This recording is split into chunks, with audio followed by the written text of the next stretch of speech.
Hello viewers, welcome to my YouTube channel learning and support. আগের দিনের মতো আজকেও আমরা আপনাদের জন্য মাইক্রোসফট অফিস ওয়ার্ডের বিগিনার লেভেল থেকে যে কোর্সটি চালু করেছিলাম সেই ভিডিও নিয়েই চলে এসেছি। তো ভিউয়ার্স, আগের দুটো পার্টে আমরা দেখিয়েছি হোম, ইনসার্ট, ড্র, ডিজাইন এই অপশনগুলিকে কিভাবে আপনারা ব্যবহার করতে পারবেন এবং এই অপশনগুলির কাজ কি, কোথায় ব্যবহার করতে হবে, এই সমস্ত কিছু। তো চলুন পরবর্তী অপশনগুলি নিয়ে আজকের এই ভিডিওতে আলোচনা করি। তো ভিউয়ার্স, আগের দিন আমরা ডিজাইন দেখিয়েছিলাম, ডিজাইনের মধ্যে কি কি অপশনগুলি আছে, অপশনগুলির কাজ কি কি, এই সমস্ত কিছু দেখানো হয়েছিল। আপনারা যারা আগের ভিডিওগুলি দেখেননি তাহলে তারা অবশ্যই আগের তিনটি পার্ট দেখে আসেন। তো ভিউয়ার্স, প্রথমেই চলে আসি লেআউটে। লেআউটে আসার পর আপনারা বাঁদিকে প্রথম অপশন দেখতে পাবেন যে মার্জিন। তো মার্জিনটি কি, আমরা যখন খাতায় কিছু লিখতাম, খাতার বাঁদিকে ওপরে একটি মার্জিন থাকতো। যেমন আপনারা ওপরে এই সাদা অংশটি দেখতে পাচ্ছেন, এটি হচ্ছে মার্জিন। এরপরে যদি আমি আরো কিছু লিখতে যাই, যেই মার্জিন টাচ করবে পরের লেখাটি নিচের লাইনে চলে আসবে। মার্জিনের বাইরে লেখাগুলি যাচ্ছে না, আপনারা দেখতে পাচ্ছেন। এবার এই মার্জিনকে যদি আমি একটু চওড়া করতে চাই বা বড় করতে চাই, সেই ক্ষেত্রে এই মার্জিন অপশন থেকে আমাকে কাজ করতে হবে। মার্জিনে গিয়ে আমাদের মার্জিনটি নর্মাল করা আছে যে 2.5 centimetre top, left, bottom, right চারিদিক দিয়ে ছাড়া আছে। যদি আমরা ন্যারো করে দিই তাহলে 1.2 সেন্টিমিটার করে চারিদিক দিয়ে ছাড়বে সেটা। তো ন্যারো করার পর আপনারা দেখতে পাচ্ছেন যে মার্জিনগুলি অনেকটা সাইডে চলে এসছে এবং পেজের মার্জিনটা অনেকটা ছোট হয়ে গেছে এবং লেখার জায়গা আমরা অনেকটা পেয়েছি। তো এরপরে আছে moderate margin, white margin. White margin হলে লেখার জায়গা খুব কম হয়ে যাবে, কিন্তু মার্জিনটা বা সাইডের জায়গাগুলি অনেকটা বেশি পেয়ে যাবেন। আপনি আপনার সুবিধা মতো এখানে মার্জিন সেট করে নিতে পারেন। এছাড়াও আপনি যদি কাস্টমাইজ মার্জিন চান, মানে ডান দিকটা একটু বেশি বা বাঁ দিকটা একটু কম, উপরটা বেশি নিচটা কম, এই সমস্তগুলি আপনি এইখানে যে সাদা পার্টটি আছে এই পার্টটিকে টেনে নিজের মতো করে নিতে পারেন। এরপর আছে অরিয়েন্টেশন। অরিয়েন্টেশন মানে পেজটি যেমন আপনারা সোজা দেখতে পাচ্ছেন, এটি এ4 পেজ, পেজটি সোজা আছে। পেজটিকে যদি আমি চাই রোটেট করে ল্যান্ডস্কেপে আনবো তাহলে পেজটি চওড়ায় চলে আসে, এটি হচ্ছে অরিয়েন্টেশন। এরপর আছে সাইজ। সাইজে এটি আছে A4 পেজ। আপনারা চাইলে লিগাল পেজ, লেটার পেজ, আরো অন্যান্য A3, A5, B4, B5 বিভিন্ন ধরনের পেজ আছে, সেগুলি আপনারা এখান থেকে সিলেক্ট করে নিতে পারেন। এরপরে আছে কলাম। এরপরে কলাম নিয়ে আলোচনা করি। আপনারা দেখতে পাচ্ছেন যে পেজের এক সাইডে বাঁদিকে আমি লার্নিং অ্যান্ড সাপোর্ট অনেকবার লিখেছি, কিন্তু ডান দিকে অনেকটি জায়গা ফাঁকা আছে। এরপরে যদি আমি এই লার্নিং অ্যান্ড সাপোর্টটিকে আরো লিখতে যাই তাহলে সেটি পরের পেজে চলে যাচ্ছে, কিন্তু ডান দিকের এই ফাঁকা জায়গাটিকে আমরা ইউজ করতে পারছি না। সেক্ষেত্রে আমরা কলামের ব্যবহার করতে পারি। কলাম অপশনটিতে ক্লিক করার পর এখানে 1, 2, 3, লেফট, রাইট বিভিন্ন অপশন আছে। আমি যদি 2 কলামে ক্লিক করি তাহলে দেখতে পাচ্ছেন পেজের রাইট সাইডে আরেকটি জায়গা চলে এসেছে যেখানে আমি লিখতে পারবো। অর্থাৎ বাঁ দিকে আমি একটা কলামে লিখতে পারবো, ডান দিকেও লিখতে পারবো। এরপরে যদি আমি চাই 3টে কলামে কাজ করব, সেটাও আমরা করতে পারি। 3 কলামে ক্লিক করার পর পেজটি 3টে ভাগে ভাগ হয়ে যাবে, যাতে 3টে কলামে আমরা লিখতে পারি। এটি হচ্ছে কলামের কাজ। এরপরে আছে ব্রেক। এখান থেকে আমরা পেজ ব্রেক করতে পারি, যেটা আমরা ডিজাইনে দেখিয়েছিলাম। কলাম ব্রেক করতে পারি, যেটা একটু আগে দেখালাম। টেক্সট র্যাপিং করতে পারি, যেটা একটু আমরা দেখিয়েছিলাম। এই সমস্ত অপশনগুলি এইখানে একসাথে আছে। এরপর আছে লাইন নাম্বারিং। আমি যদি এই লেখাগুলিকে 1, 2, 3, 4 করে একটি পয়েন্ট দিতে চাই তাহলে এখানে আমাকে লাইন নাম্বারিং করতে হবে। যদি আমি কন্টিনিউয়াসে ক্লিক করি তাহলে পরপর চলতে থাকবে এরকম, এবং যদি এটাকে নানে ক্লিক করে দিই তাহলে এটি চলে যাবে। এছাড়া অন্যান্য অপশন আছে, যেমন রিস্টার্ট ইচ পেজ। অর্থাৎ আমি যদি এখানে আরো লিখতে যাই, ঠিক পেজের শেষের দিকে আপনারা দেখতে পাবেন যে 19 নাম্বার এসছে। 19 নাম্বারের পরে কিন্তু 20 নম্বর আসেনি, সেটা 1 থেকে আবার চালু হয়ে গেছে। 1, 2, 3, 4 করে চলে এসছে। আমি যদি এটাকে পুরোটা সিলেক্ট করে জাস্ট লাইন নাম্বারে কন্টিনিউয়াস মেরে দিই তাহলে আপনারা দেখতে পাবেন যে 20, 21, 22 এইভাবেই চলছে। এরপর আছে ইচ সেকশন। ইচ সেকশনে ক্লিক করলে প্রতিটি সেকশন আলাদা আলাদা করে মার্কিং হবে। এরপরে আছে ইনডেন্ট। যেরকম আপনাদের মার্জিন চেঞ্জ করা দেখিয়েছিলাম, এটিও ঠিক সেরকম। আপনারা দেখতে পাচ্ছেন যে এটিকে যদি একটি হ্যাঙ্গিং ইনডেন্ট ধরা হয় তাহলে আমি চাইলে এখানে যে কারসারটি আছে সেটাকে আরেকটু সাইডে নিয়ে আসতে পারি। যেমন লেফটে আছে 0 সেন্টিমিটার, যদি আমি এটাকে 2 সেন্টিমিটার করে দিই তাহলে এখান থেকে 2 সেন্টিমিটার আপনারা দেখতে পাচ্ছেন এইখানে আছে 2 লেখা, এগুলো সেন্টিমিটার হিসাবে হিসাব করা হয়। 2 সেন্টিমিটার করে যদি আমি বাইরের ক্লিক করি তাহলে এটি 2 সেন্টিমিটার সরে যাবে। শুধু এই লাইনটি সরেছে, পরের লাইনটি কিন্তু সরেনি। আপনারা দেখতে পাচ্ছেন যে এইখানে ক্লিক করলে সাদা যে ইন্ডিকেটরগুলি রয়েছে এগুলি হালকা সরে এসছে। আমি যদি এই দুটি লাইনের মধ্যে গ্যাপ কমাতে বা বাড়াতে চাই তাহলে এখানে আমাকে আফটারটা কমাতে বা বাড়াতে হবে। যেটি 8 পয়েন্ট আছে সেটি আমি যদি 4 পয়েন্ট করি তাহলে আরো এটি ক্লোজে চলে এসছে, এবং যদি এটাকে আমি 8 ছিল সেটা আমি 10 বা 12 করে দিই তাহলে গ্যাপটা আরো একটু বেড়ে গেছে। তো এখান থেকে আপনারা পেজের যে গ্যাপগুলি আছে সেগুলিকে চেঞ্জ করে নিতে পারবেন। এরপর আছে position, rap text, bring forward, send backward, এইগুলো নিয়েও আলোচনা করে নিই। তো প্রথমে আমাদের ইনসার্ট থেকে একটি শেপস আনতে হবে, একটি বা দুটি আমি নিয়ে এলাম। এখানে অনেকগুলি শেপেরই দরকার পড়বে জিনিসটি বোঝানোর জন্য। তো শেপগুলিকে নিয়ে আসার পর আমি আবার লেআউটে চলে এলাম। লেআউটে আসার পর আপনারা দেখতে পাচ্ছেন যে এই অপশনগুলি ওপেন হয়েছে। শেপগুলিকে সিলেক্ট না করলে কিন্তু এরকম কোনো অপশন ওপেন হবে না। প্রথমে শেপগুলিকে সিলেক্ট করতে হবে।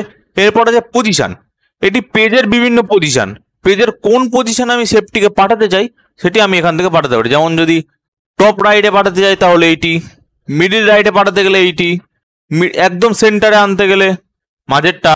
এইভাবে আমরা এই বক্সটিকে যে কোনো জায়গায় নিয়ে যেতে পারি। তো এরপরে দেখাই এই র্যাপ টেক্সট জিনিসটি কি। তো বক্সটিকে আমি যেখানেই নিয়ে যাচ্ছি আপনারা দেখতে পাচ্ছেন বক্সটি লেখাগুলিকে সাইডে সরিয়ে নিজের জায়গা করে নিচ্ছে। তো এক্ষেত্রে যদি বক্সটিকে আমি লেখার পিছনে নিয়ে যেতে যাই তাহলে আমাকে বিহাইন্ড টেক্সট ক্লিক করতে হবে, তাহলে বক্সটি পেছনে চলে গেছে। আপনারা তো দেখতে পাচ্ছেন না, কারণ বক্সটির কালারটি অন্য। আমি বক্সটির কালারটি চেঞ্জ করে নিচ্ছি, সেভ ফরম্যাটে গিয়ে এটির কালার আমি সবুজ করে নিলাম। বক্সটি কিন্তু লেখাগুলির পেছনে আছে। এরপরে যদি আমি এটিকে ইন ফ্রন্ট অফ টেক্সটে ক্লিক করি তাহলে বক্সগুলি লেখাগুলি ওপরে চলে এসছে। এছাড়াও আপনার টাইটে ক্লিক করলে বক্সটি নিজের জায়গা নিজের মতো করে নেবে। স্কোয়ারে ক্লিক করতে পারেন, টপ অ্যান্ড বটমে ক্লিক করতে পারেন, অর্থাৎ বক্সটি লেখাগুলি লাইনের মাঝে ঢুকে যাবে, লেখাগুলিকে সাইডে নিয়ে যাবে না।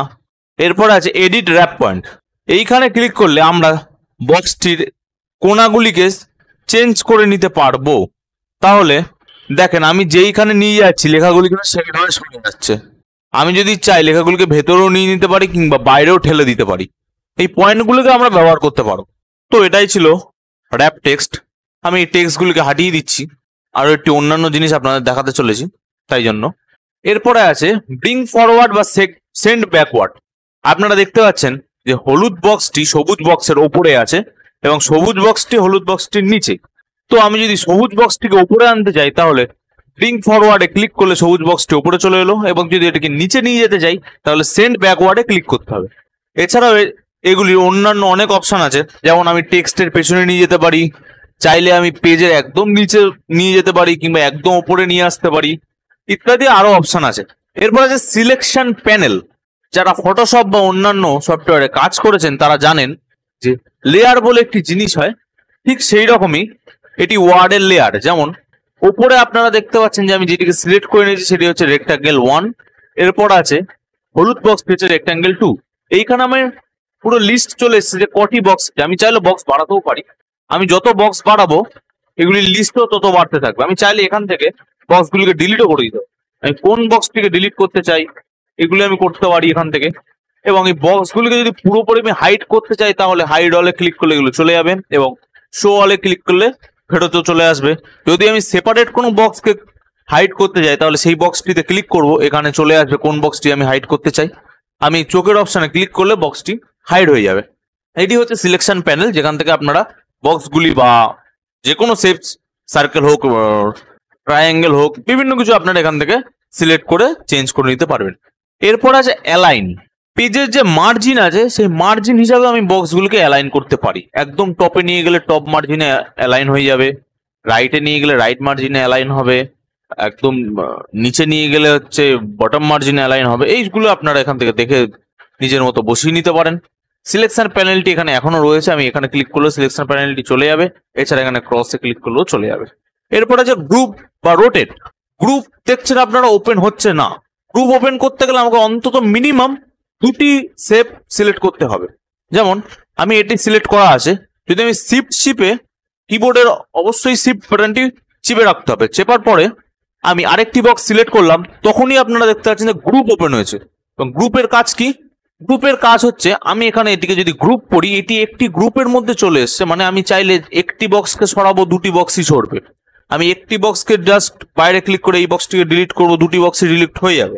এবং এরা একসাথে চলে এসছে, এদেরকে আমি যেখানে নিয়ে যাবো একসাথেই যাবে। এবং এদের গ্রুপটি যদি আপনি ভাঙতে চান তাহলে জাস্ট গ্রুপে ক্লিক করে আনগ্রুপে ক্লিক করবেন। এছাড়াও আরো শর্টকাট আছে, যেমন দুটিকে সিলেক্ট করে রাইট ক্লিক করলে আপনি এখানে অনেকগুলি অপশন পেয়ে যাবেন।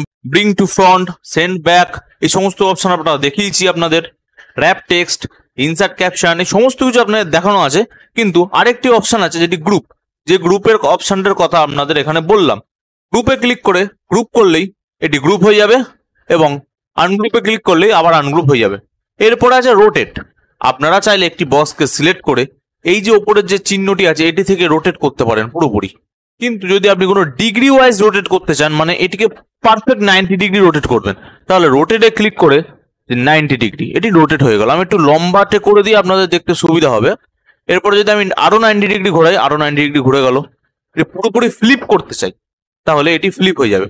ফ্লিপটি আপনারা হয়তো এখান থেকে বুঝতে পারবেন না, আমি ওর জন্য অন্য একটি শেপ নিয়ে আসছি যাতে ফ্লিপটি আপনারা বুঝতে পারেন। যেমন আমি এখানে একটি ট্রায়াঙ্গেল নিয়ে এলাম, এই ট্রায়াঙ্গেলটিকে আমি পুরোপুরি 90 ডিগ্রি ঘুরিয়ে নিচ্ছি। ঘুরিয়ে দেওয়ার পর আপনারা দেখতে পাচ্ছি যে ছোট সাইডটা বাঁদিকে, বড় সাইডটা ডান দিকে রয়েছে।